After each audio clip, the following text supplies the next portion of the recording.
Hi everybody, it's been a long time since I've been on here talking.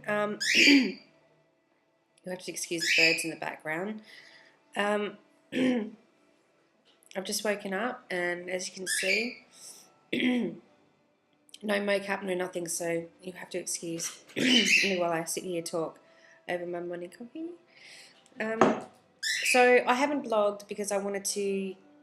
The last time I blogged, it was over a guy who I really liked, and there's a lot of confusion. He was watching my blogs, and it made it really difficult for me to keep anything mysterious when he was watching everything that I was saying, um, and I was let down by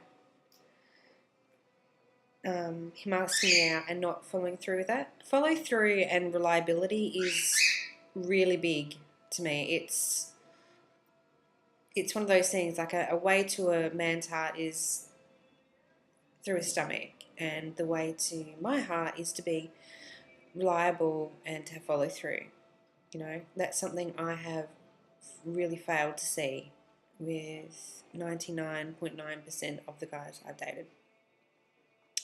And last night was no different. In between, since I dated, I blogged March to now.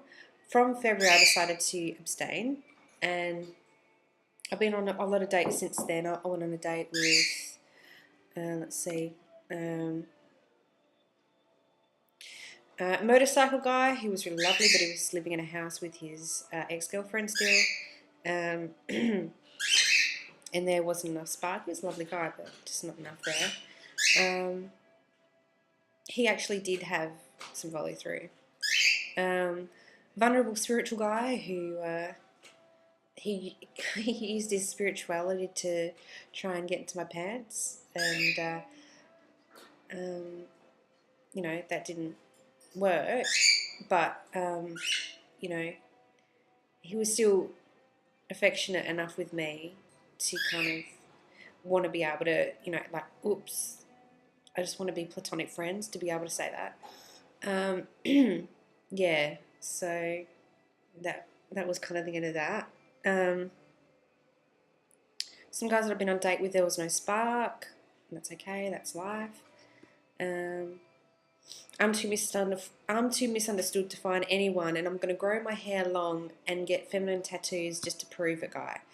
Lovely guy, but he had some major issues, I think, of like getting close to women. He sent me a text like after, I think, our first or second date, saying, my mother's sick, I've got to go overseas to help her. And I thought it was the most elaborate lie that I'd heard at the time.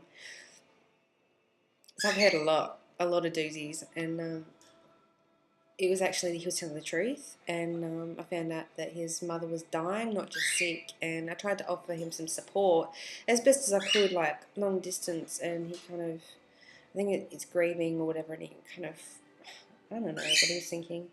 But anyway, that was the end of that. Let's put it that way. We did get along well before that happened, but I guess grief does a lot of things. A lot of it's painful. So dating is probably the last thing you want to be doing. There was on a date with a guy who was really good. It was really nice. It went all well. He asked me out, and then when it came time to follow that through, there was no follow through. So that was the end of that. And I met him online. I think he was a bit of a player, and he was new to it. And I think he kind of saw how much attention and affection he could get from women because he was a decent looking guy. So yeah, that was the end of that. An American guy who was married, no, sorry, not married, divorced with 2 kids, living in Melbourne, came over to Adelaide to visit me. Straight off the plane, affectionate with me, all over me. And I'm very kind of cautious not to be too affectionate with a guy, because then normally they'll be like, oh, she's so clingy, she's so needy. You know, if a woman is, affectionate with a guy first. So, I wait to see what the guy does first before, showing my affections. Um, yeah, so we went to dinner. He was all over me, telling waiters that I was his girlfriend. We're on our 6-year anniversary. Red flags were going up because I know the guys that are all hot and strong in the beginning, they're the ones that lose interest the fastest, and they leave no explanation. They just leave a trail of destruction behind them. And usually there's no apologies. Anyway, he came back to my place, stayed at my house. I didn't have sex with him. Like I said, I've been abstaining. And the next morning, he woke up and he's like, I gotta go, I feel uncomfortable. I'm like, what? You were all over me, what's going on? To cut a very long story short, he, the next day, but yeah, I had to drop him off at a youth hostel. He didn't want to stay at my place. And I don't live in a horrible place. Yeah, it's pretty, it's a pretty standard place. It's a nice place. It's an old place. Anyway, so yeah, the next day I was pretty upset, and the day after that I texted him just to say, look, can you please tell me what happened? He sent me a text saying, I realised that I was in love with somebody in Melbourne. I'm like, awesome. Gee, if that hasn't happened to me 50 times already before. Meeting a guy, and it goes really well, and then he suddenly realises, oh my gosh, I'm in love with the last person that I was with. Yeah, it's kind of like that movie, Good Luck Chuck. I'm the female version of that, except for they go back to their ex-partners. It's really weird. And that's no lie either.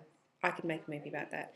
And then last night, for the past month, I've kind of been dating this guy who I got along with really well.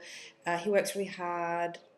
He's got 2 kids to 2 different women, and I mean, I know what, in an old-fashioned type of thinking, I should have, like, maybe there should be warning signs. But I mean, it's a different world we live in. You can't judge people on that kind of thing. So I liked him as a person, wanted to get to know him. He'd cancelled a few times, and I'd been very patient. But last night, I cooked him dinner, and he didn't turn up.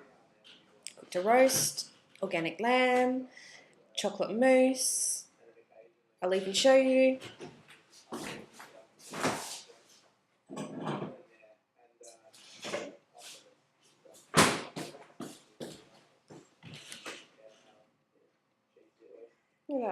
Look at that. That is what I made. And he didn't turn up. There was no call. I called him. He didn't call back. And then I went to the movies. I was just so pissed off. I'm like, I'm not sitting here any longer waiting around. It was bad enough I had to eat the meal by myself. And, I little flowers on the table, pathetic, right? And then he finally sends me a text saying, I had a shit day, sorry. A lot of shit went down. I'm like, well, that doesn't cut it. No phone call doesn't cut it with me. You could have called. I said, we're on different pages. I need someone that's going to be reliable. And, if you want to treat me right, give me a call. Otherwise, goodbye. At the first, he's like, yeah, okay, no problem, bye. Yeah, whatever. And this is all in text while I'm in the movies, by the way. And then he said, I've been crying all day. I'm like, what? I tried to text him to find out what's going on. He didn't pick up the phone, didn't reply my text. So it's just been left in this limbo of like, what the did, So anyway, good women are out there. Us good women are out there. So men, don't complain that we're not out there, because we are. And that is my dating life up until now. Yeah. So there you go. Yeah, that's it. I'll keep you updated. See ya.